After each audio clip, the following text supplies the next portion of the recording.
जुन्या आपसी वादातून हाणामारी. शेगाव शहरात जुन्या आपसी वादाचे रूपांतर हिंसक हाणामारीत झाले असून कुऱ्हाडीने वार केल्याची धक्कादायक घटना समोर आली आहे.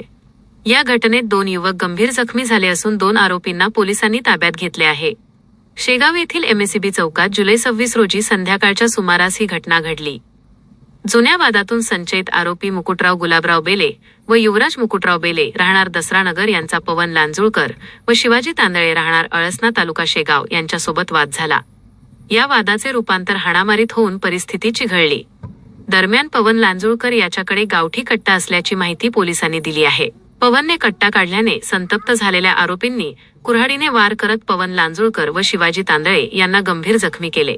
कुऱ्हाडीचे घाव खोलवर लागल्याने दोन्ही जखमींना तात्काळ सईबाई मोठे उपजिल्हा रुग्णालयात दाखल करण्यात आले.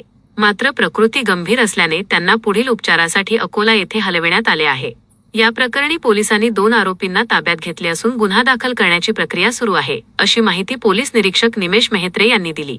तसेच उपविभागीय अधिकारी प्रदीप पाटील यांनीही घटनास्थळी भेट देऊन पाहणी केली व फॉरेन्सिक टीम सुद्धा घटनास्थळी दाखल झाली आहे. पुढील तपास शेगाव शहर पोलीस स्टेशन करीत आहे.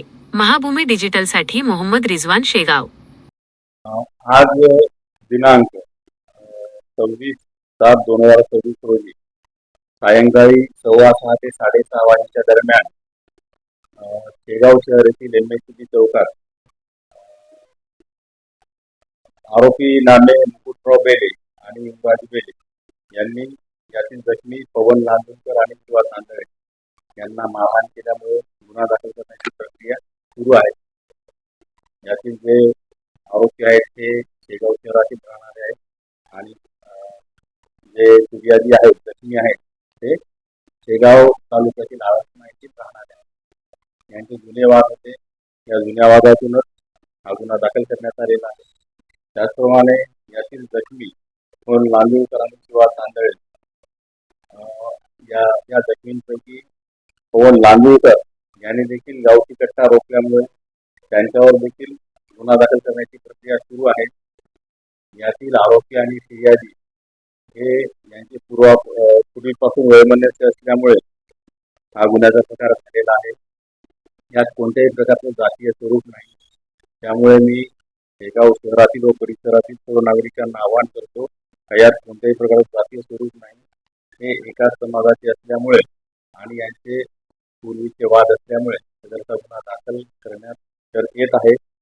यातील दोन्ही गुन्ह्यात जे काही आरोपी आहेत ते सध्या ताब्यात आहेत आणि अधिक तपास सुरू आहे. त्यामुळे नागरिकांना विनंती आहे की कोणत्याही अफवांवर विश्वास ठेवू नये आणि कृपया करून शेगाव शहर आणि परिसरात शांततेचे वातावरण अबाधित राखावे ही पोलीस प्रशासनातर्फे विनंती आहे. आणि शहरात सापडलाय याबद्दल पुढील काय आहे? जखमीकडे हा जो जखमी आहे तो अळसना गावातील राहणारा असून याच्याकडे गावठी कट्टा सापडलेला असून सदर संदर्भाने अधिक तपास करण्यात येत आहे. तो गावठी कट्टा कुठून प्राप्त झालेला आहे, कुठून त्यांनी मिळवलेला आहे याबाबत अधिक तपास सुरू आहे.